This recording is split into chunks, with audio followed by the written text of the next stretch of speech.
Mi vida se vendió por $300.000 y una promesa. El dinero ni siquiera fue para mí. Fue para una campaña política que nunca pedí, para comprar un asiento en un congreso que me quedaría grande, un disfraz de respetabilidad para la mujer del jefe. La promesa, esa sí era para mí. Era la promesa de una vida diferente, lejos del polvo y el miedo de la sierra. Joaquín Archibaldo Guzmán. Loera me la susurró al oído en una fiesta, con el aliento oliendo a coñac caro y pólvora. Me prometió el mundo, y yo, con 22 años y el hambre de comérmelo, le creí. Lo que no me dijo es que su mundo se come a la gente como yo para el desayuno. Ustedes me conocen como la chapodiputada, el apodo que me colgaron los medios, un fierro caliente que me marcó para siempre el lomo, como si fuera ganado de su rancho. Pero antes de ese nombre, antes de las camionetas blindadas y las portadas de los periódicos, yo era solo Lucero. Lucero Guadalupe Sánchez López, una muchacha de Cosalá, Sinaloa. Un pueblo mágico, le dicen. ¡Qué ironía!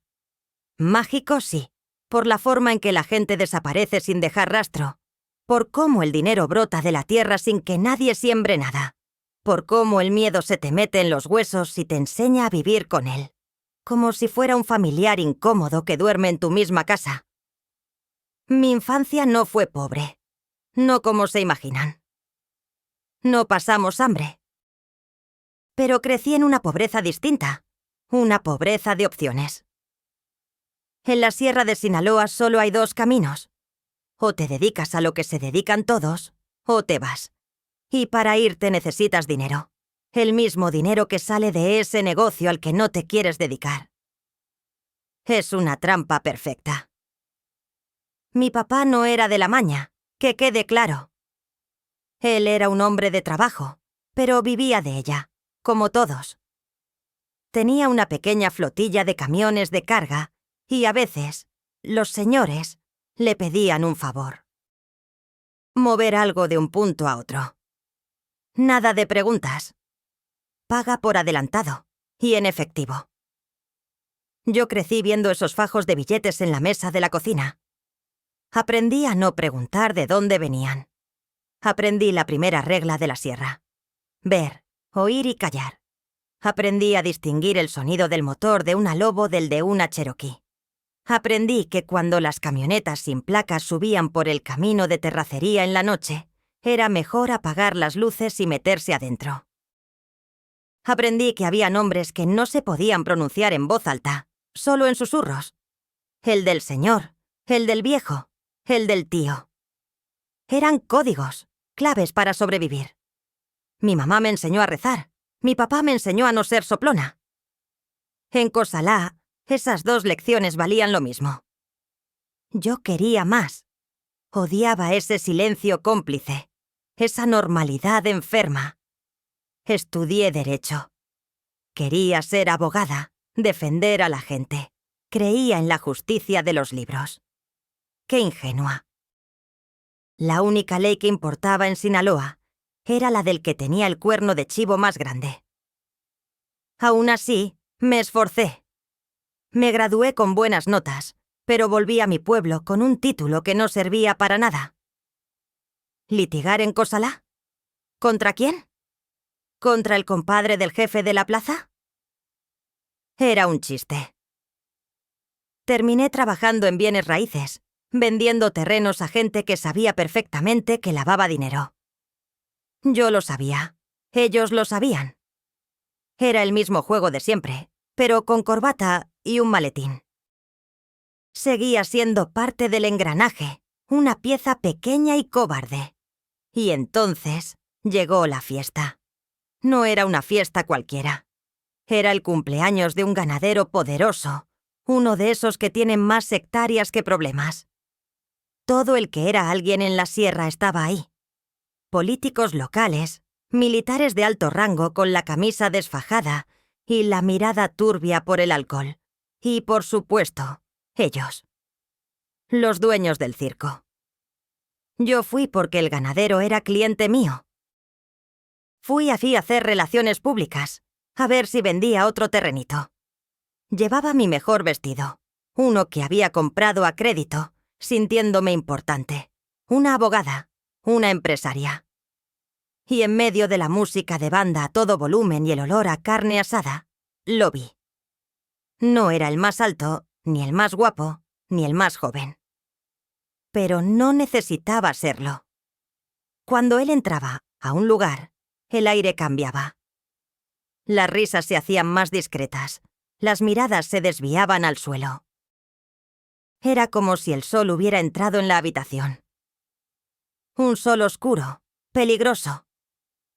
Joaquín Guzmán. El Chapo. Yo solo lo conocía de oídas, de las leyendas que contaban los viejos. En ese momento, era el fugitivo más buscado del mundo, pero ahí estaba, en una fiesta a la vista de todos, más seguro que el propio gobernador en su palacio. Esa era la verdadera dimensión de su poder. Se me acercó. No me dijo nada vulgar, no me agarró como hacían otros. Fue un caballero. Me preguntó mi nombre, a qué me dedicaba. Le conté de mi título, de mis sueños frustrados de ser una abogada importante. Él escuchaba con una atención que me desarmó. No miraba su teléfono, no saludaba a nadie más. Sus ojos estaban fijos en mí. Me hizo sentir la persona más importante del mundo. Me habló de política. Me dijo que gente como yo, gente joven, con estudios, de pueblo, era lo que se necesitaba para cambiar las cosas. Una mujer como tú no está para vender terrenos, me dijo. Está para mover al país. Me habló de una diputación local, que él podía ayudarme, que él ponía a la gente, que él manejaba los hilos. No me estaba ofreciendo un puesto, me estaba ofreciendo un reino. Y yo, que me sentía ahogada en un pueblo sin futuro, vi una puerta de salida. Una puerta enorme, dorada, aunque supiera perfectamente que detrás de ella estaba el infierno. Esa noche no solo le di mi número de teléfono, le di la llave de mi vida, de mi alma, de mi futuro. Me convertí en su proyecto, su creación, su marioneta.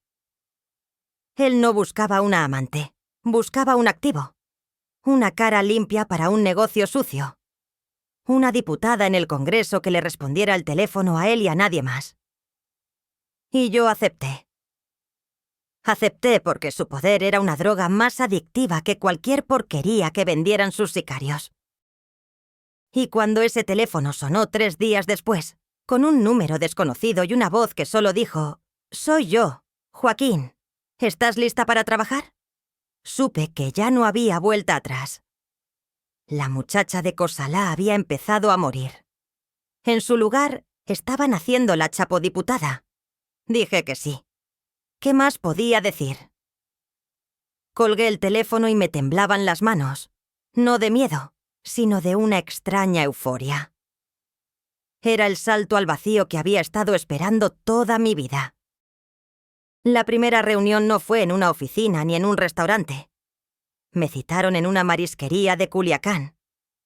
Un hombre joven, con ropa de marca pero con la mirada muerta de un soldado, se me acercó y solo dijo: «Vengo de parte del tío. Acompáñeme». No hice preguntas. Salimos por la puerta de atrás y me subieron a una camioneta Suburban negra, con los vidrios tan oscuros que parecían pintados. Adentro olía a cuero nuevo y a ese aromatizante de pino que usan para tapar otros olores. Recorrimos la ciudad durante casi 1 hora, dando vueltas sin sentido. Era para asegurarse de que no nos seguían. Finalmente nos detuvimos en un barrio residencial frente a una casa que no llamaba la atención. Normal, aburrida. Pero yo sabía que adentro el mundo era diferente. Entramos por la cochera. El portón se cerró detrás de nosotros con un golpe metálico que sonó a celda. Joaquín estaba sentado en un sillón de piel, viendo un partido de fútbol en una pantalla del tamaño de una pared. No había guardias armados a la vista, pero yo sentía sus ojos desde cada rincón. Me ofreció un vaso de agua. «El trabajo es simple, Lucero», dijo, sin quitar la vista del partido. «Necesito que me ayudes a ser un empresario respetable». Se rió, una risa corta, seca. Mi primer encargo fue crear una red de empresas fantasma, constructoras, inmobiliarias, comercializadoras de productos agrícolas. Usé todo lo que había aprendido en la universidad, cada truco legal, cada vacío en la ley, pero lo usé al revés. No para defender la justicia, sino para retorcerla hasta hacerla irreconocible. Le creé identidades falsas, actas constitutivas, domicilios fiscales en locales abandonados.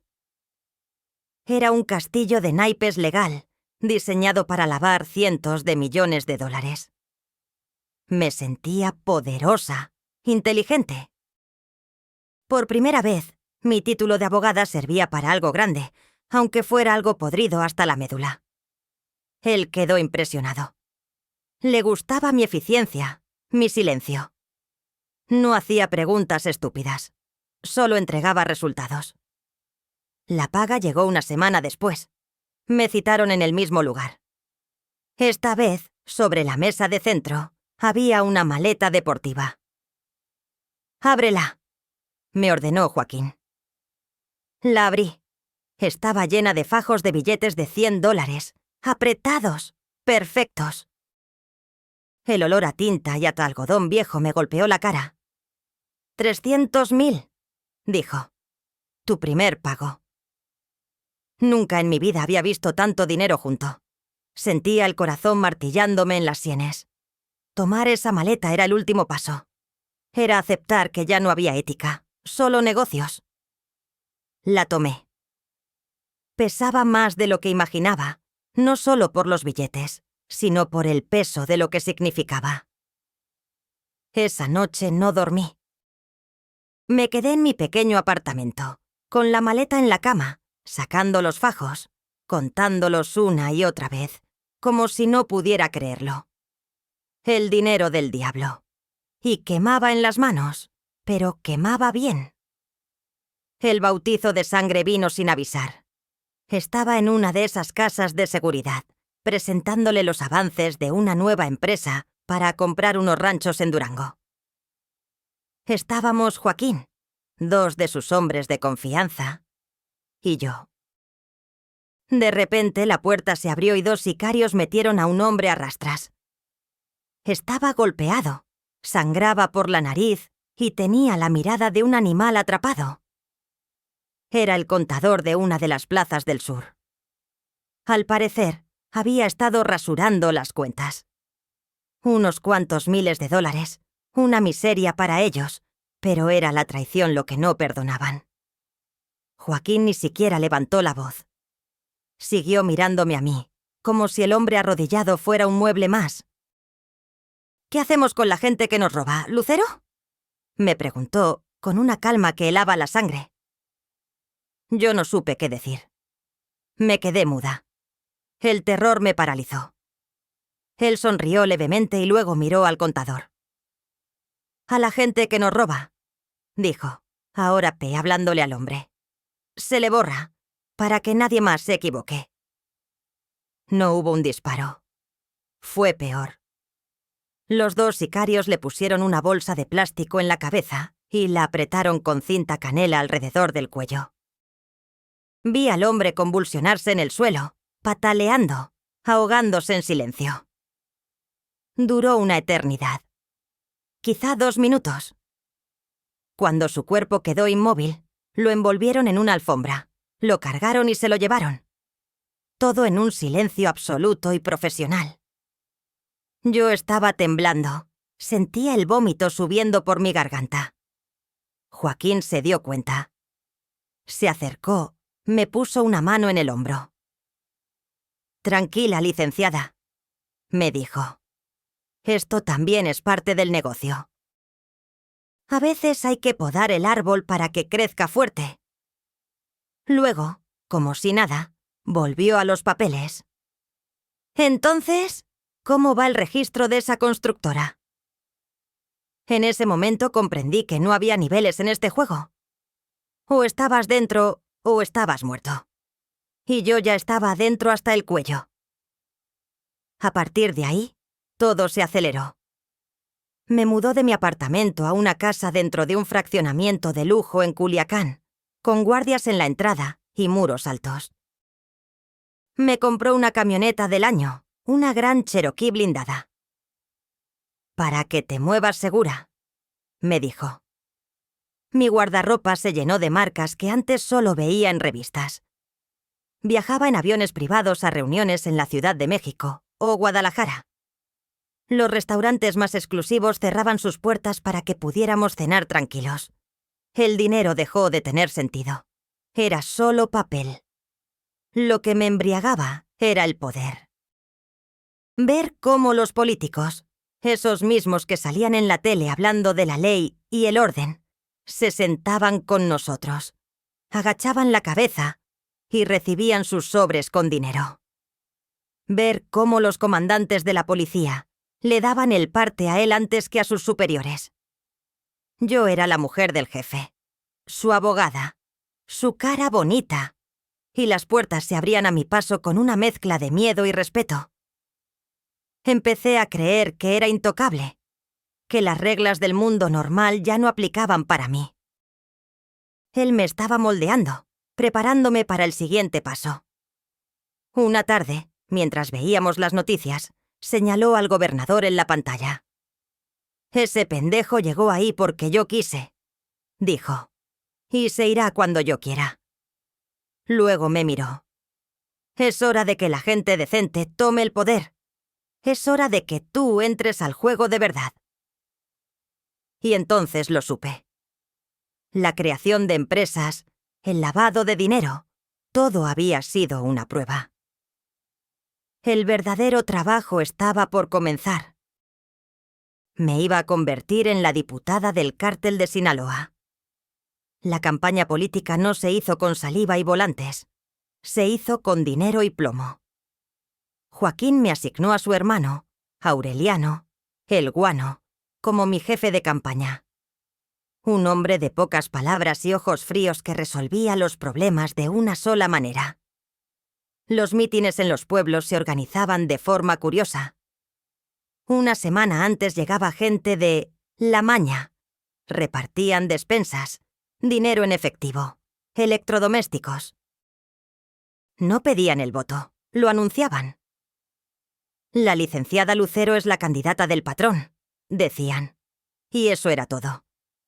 No había debate. Mi único contrincante, un viejo político del PRI, se retiró de la contienda 2 semanas después de empezar. Le mandaron un recado. Una cabeza de cerdo en una hielera con una nota que decía: «La próxima tiene tu nombre». Se fue del estado al día siguiente. La plaza ya tenía dueño, y la curul también. Yo solo era la cara en el cartel, una sonrisa falsa pegada en los postes de luz. Mi verdadera educación política, sin embargo, no estaba en las plazas públicas, sino en las casas de seguridad. Una noche me llamó Joaquín. «Te necesito en la bodega de Bachigualato, licenciada. Hay un asunto legal». La bodega era una de las que yo había ayudado a constituir a nombre de un prestanombres. Cuando llegué, el olor a cloro y a algo metálico, dulce y podrido, me golpeó en la cara. Era el olor de un rastro. Adentro, en un cuarto con las paredes cubiertas de plástico grueso, como en las carnicerías, tenían a un hombre amarrado a una silla metálica. Estaba desnudo, temblando. Le habían arrancado las uñas con unas pinzas. Era un periodista de un semanario local que había publicado un artículo sobre los nexos del gobierno estatal con el cártel. Había usado seudónimo, pero lo encontraron. Joaquín estaba sentado en una silla plegable, bebiendo un refresco de manzana, como si estuviera viendo una película. «Licenciada», me dijo con una calma aterradora. «Este señor dice que tiene pruebas de nuestras operaciones. Quiero que escuches su testimonio. Aprende a identificar a los mentirosos». Lo que siguió fue una lección que jamás olvidaré.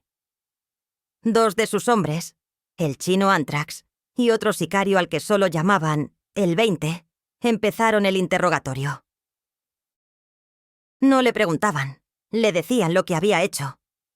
Lo golpeaban con una tabla de madera gruesa, un método que llamaban tablear.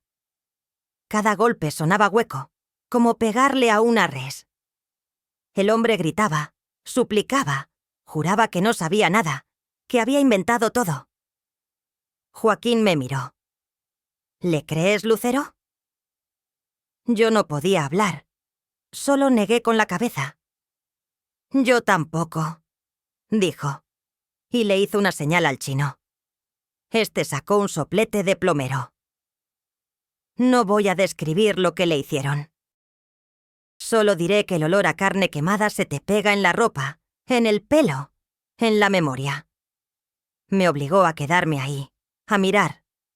«Nunca bajes la mirada», me susurró.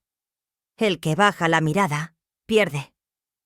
Cuando terminaron, el hombre era solo un pedazo de carne que ya no gritaba. Lo encintaron de pies a cabeza y lo metieron en un tambo con ácido. Mientras yo vomitaba en una esquina, Joaquín se acercó y me limpió la boca con un pañuelo. «Ya eres una de nosotros», dijo. «¿Ya viste cómo se limpia la casa?» Pero la vida no era solo horror. También había un glamour grotesco, surrealista. Los fines de semana, las fiestas en sus ranchos de la sierra eran legendarias. Recuerdo una en particular, para celebrar el cumpleaños de uno de sus hijos, Iván Archibaldo. Llegamos en helicóptero. El rancho era más grande que mi pueblo natal. Tenía un zoológico privado con tigres, panteras y monos. La alberca era del tamaño de un lago pequeño. Y los invitados. Ahí estaba la verdadera cara del poder. Vi a Julio César Chávez, la leyenda del boxeo, abrazando a Joaquín como a un hermano. Vi a Julián Álvarez cantando corridos en un escenario improvisado, con una botella de coñac en la mano, dedicándole cada canción al patrón. Famosas actrices de telenovela, de esas que ves llorando en la televisión, se reían y bailaban con los sicarios más sanguinarios. La cocaína se servía en charolas de plata como si fueran canapés. El whisky corría como agua. Y en medio de todo, Joaquín, el anfitrión, sonriendo, repartiendo abrazos, pareciendo un simple ranchero bonachón. En una de esas me presentó a un general de la Sedena. Un hombre con el pecho lleno de medallas y la mirada vacía de escrúpulos. Hablaron de negocios como si hablaran del clima. «Mi general, necesito que el convoy que va para la frontera norte no tenga contratiempos el martes por la noche», decía Joaquín. El general asentía. «No se preocupe, compadre. A esa hora, mis muchachos van a estar ocupados en un operativo fantasma en la otra punta del estado». Luego, uno de los hombres de Joaquín le entregaba al general un maletín lleno de dólares. Así de simple. Así de podrido. Yo estaba ahí. Ahí, a su lado, la futura diputada, tomando nota mental de todo. Era la amante, la abogada, la política, la cómplice. Era todo lo que él necesitaba que fuera. En esas fiestas aprendí que el mundo se divide en dos: los que están en la fiesta y los que terminan en el fondo de un tambo. Y yo, por las buenas o por las malas, había decidido en qué lado quería estar. Ya no había vuelta atrás. La elección estaba a la vuelta de la esquina, y mi victoria no sería un triunfo democrático. Sería la coronación de una farsa, la graduación de mi entrenamiento en el infierno. Gané la elección, por supuesto. Fue un paseo. La gente votó por mí por miedo, por dinero, o por una extraña lealtad al hombre que, a pesar de todo, veían como un benefactor. Me convertí en la honorable diputada Lucero Sánchez. Tenía una oficina en el Congreso de Sinaloa, un sueldo del gobierno, y lo más importante, fuero. Inmunidad. Era la pieza perfecta en el tablero de ajedrez de Joaquín. Desde mi curul, movía los hilos que él me indicaba. Aprobaba leyes que beneficiaban sus negocios, bloqueaba iniciativas que pudieran perjudicarlo. Tenía acceso a información privilegiada sobre operativos y movimientos de las fuerzas federales. Era su espía legal. Y por un tiempo, funcionó. Vivía en una burbuja de poder y lujo, convencida de mi propia inteligencia, de mi invulnerabilidad. Pero las burbujas, por muy bonitas que sean, siempre terminan por reventar. Y la mía reventó de la forma más violenta posible. El punto de quiebre fue un error estúpido, un descuido nacido de la arrogancia. Joaquín, tras su segunda fuga espectacular, vivía escondido, pero no aislado. Seguía controlando todo desde las sombras. Una tarde me llamó. Necesitaba verme. La paranoia lo estaba consumiendo. Sentía la soga de la Marina cada vez más cerca del cuello. Me dio unas coordenadas para reunirnos en el altiplano, cerca de la Ciudad de México, para pasar el año nuevo con él. Era una locura. Una diputada federal reuniéndose con el prófugo más buscado del mundo. Pero yo no podía decirle que no. Negarse a una orden de Joaquín no era una opción. El problema fue mi identificación. Para entrar a la zona, necesitaba un documento. Usar mi credencial de diputada era imposible. Así que uno de sus abogados, un hombre llamado Óscar Manuel Gómez Núñez, me consiguió una credencial de elector falsa. El nombre en el plástico era Devani Vianey Villatoro Pérez. La foto era mía. Fue un trabajo burdo, rápido. Un error fatal. Entré al penal del altiplano, pasé los filtros de seguridad con ese documento falso y pasé la noche con él. Hablamos de todo, de sus planes, de sus miedos. Lo vi vulnerable por primera vez. No era el capo todopoderoso, era un hombre acorralado, envejecido por la cacería. Esa noche fue el principio del fin. Alguien habló. Alguien dentro de su círculo de confianza, o quizás alguien dentro del sistema penitenciario que reconoció mi cara. Unas semanas después, las fotos de la credencial falsa estaban en todos los noticieros. Diputada visita al Chapo en el altiplano con identidad falsa. El escándalo explotó. Mi nombre, mi cara, mi fuero, todo se convirtió en una maldición. De ser un activo valioso, me convertí en un lastre, en una prueba viviente de la corrupción que Joaquín había tejido. El partido político que me había postulado me dio la espalda. Mis compañeros diputados, los mismos que antes me buscaban para pedirme favores, ahora cruzaban el pasillo para no saludarme. Me quedé sola. Y cuando estás solo en este negocio, eres un blanco fácil. La paranoia de Joaquín se trasladó a mí. Empecé a sentir que me vigilaban. Veía camionetas sin placas estacionadas fuera de mi casa. Mi teléfono hacía ruidos extraños. Cada llamada era un sobresalto. ¿Era la DEA? ¿La Marina? ¿O era la propia gente de Joaquín, queriendo silenciarme para cortar el hilo que los conectaba conmigo?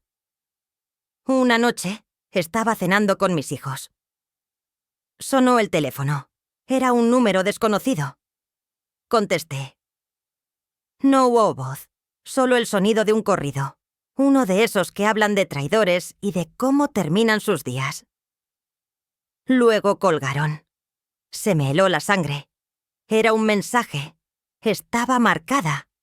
El mismo sistema que me había encumbrado ahora me estaba cazando. Joaquín ya no contestaba mis llamadas. Sus hombres, los que antes me decían patrona, Ahora me ignoraban. Estaba fuera del círculo. Era una pieza desechable. Mi fuero de diputada, que creí mi escudo, se convirtió en mi jaula. No podía huir del país. Estaba bajo investigación. Pero quedarme en México era una sentencia de muerte. El sueño se había convertido en una pesadilla claustrofóbica. Me di cuenta de que nunca fui la reina, ni siquiera una pieza importante. Solo fui un peón. Un peón que habían movido a una casilla donde estaba a punto de ser comido por el enemigo o sacrificado por su propio rey para salvar la partida. El terror se volvió mi estado natural. Dormía con una pistola bajo la almohada, no para defenderme de los marinos, sino de los míos. Porque en el mundo del narco no hay enemigo más peligroso que un antiguo amigo. Saben dónde vives, conocen tus rutinas y, sobre todo, saben que sabes demasiado. Mi vida ya no valía nada. Solo era cuestión de tiempo para que alguien viniera a cobrar la cuenta. Y la cuenta, en este negocio, siempre se paga con sangre. El final llegó en Culiacán, la ciudad que me vio nacer como reina y que ahora sería testigo de mi caída. No fue un operativo espectacular con helicópteros y balaceras. Fue silencioso, casi patético. Era febrero de 2016. Joaquín había sido recapturado unas semanas antes, en Los Mochis. La Marina estaba desatada, cazando a todo aquel que tuviera un vínculo con él. Yo sabía que mi tiempo se agotaba. Estaba en una casa de seguridad con él, en la colonia Scali, cuando empezó todo. Escuchamos los golpes en las puertas de las casas vecinas. Eran ellos, los marinos. Estaban peinando la calle, casa por casa. No había escapatoria por la puerta principal. Joaquín, con una calma que me crispaba los nervios, levantó la tapa de un espejo en el vestidor. Debajo había un túnel. Un hoyo oscuro y húmedo que conectaba con el sistema de drenaje de la ciudad. No lo dudé. Bajar a esa oscuridad era mejor que enfrentar las luces de las cámaras y los rifles de los marinos. Él bajó primero. Luego me dijo que lo siguiera. «¡Rápido, Lucero! No hay tiempo». El túnel era un infierno. Apretado, apestaba a mierda y a agua estancada. El agua nos llegaba a las rodillas. Avanzábamos a oscuras, escuchando el eco de nuestros pasos y el sonido de las ratas que huían a nuestro paso. En un momento escuchamos las voces de los marinos arriba, en la calle, a través de una alcantarilla. Se detuvieron justo encima de nosotros. Contuve la respiración. Mi corazón latía tan fuerte que pensé que lo escucharían. Fue en ese instante, en la oscuridad más absoluta y apestosa, que ocurrió lo que me marcaría para siempre. Joaquín, al sentir el peligro tan cerca, me agarró por los hombros y me empujó delante de él. Me usó como un escudo. Su lógica era brutal y simple. Si disparaban desde arriba, la primera en recibir las balas sería yo. En ese segundo, el velo se cayó por completo. No era su mujer, no era su socia, no era su protegida. Era carne, un chaleco antibalas humano, un obstáculo prescindible entre él y sus captores. Lloré en silencio, ahogada en la mezcla de terror y humillación, mientras avanzaba por el drenaje, abriéndole paso al hombre por el que había tirado mi vida a la basura. Logramos escapar esa vez. Salimos por una alcantarilla a varios kilómetros de distancia. Sucios, apestando, derrotados. Nos robaron un coche a punta de pistola y huimos hacia la sierra. Pero ya era tarde. El hechizo se había roto. Unos días después, lo capturaron. Y yo quedé a la deriva. Sin su protección, yo era el eslabón más débil de la cadena. El Congreso inició mi proceso de desafuero. Me quitaron la inmunidad y me convirtieron en una ciudadana común, una delincuente más. Huí. Me escondí en ranchos, en pueblos perdidos, cambiando de lugar cada semana. Pero la cacería era implacable. Me atraparon meses después, en la garita de San Isidro, tratando de cruzar a Estados Unidos para pedir asilo. ¡Qué ironía! Huyendo de los monstruos que yo misma ayudé a crear para pedirle protección a los enemigos de mis antiguos socios. Me extraditaron a México y el circo mediático se cebó conmigo. «La chapodiputada», decían los titulares, con mi foto esposada junto a la de él. El apodo se convirtió en mi epitafio. Ahora estoy aquí, en una celda que no tiene espejos ni túneles secretos. Mi vida se reduce a 4 paredes de concreto y al recuerdo constante de mis errores. Joaquín fue extraditado a Estados Unidos, condenado a cadena perpetua en una prisión de máxima seguridad. Nunca más volvimos a hablar. A veces lo veo en las noticias, un viejo encorvado con uniforme de preso. Ya no veo al hombre que me deslumbró, solo a un fantasma, el mismo fantasma en el que yo me he convertido. Desde aquí adentro, escucho las historias. El cártel se fragmentó. Sus hijos, los Chapitos, libran una guerra sangrienta contra su antiguo socio, el Mayo Zambada. La gente sigue muriendo por las mismas plazas, por los mismos kilos de polvo blanco.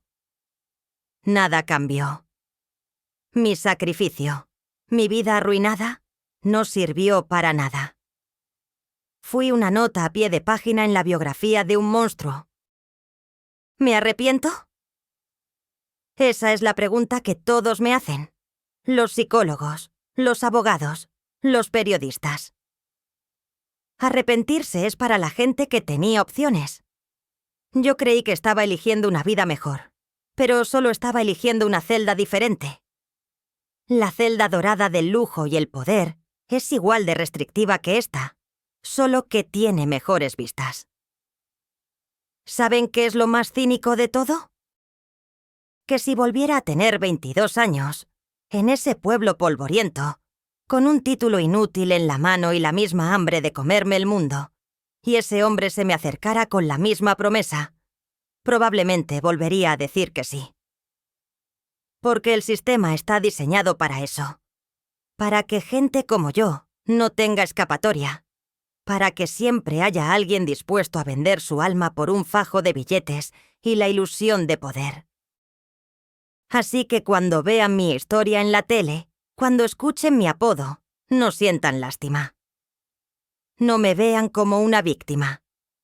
Tampoco me vean como una villana de película. Véanme como un espejo.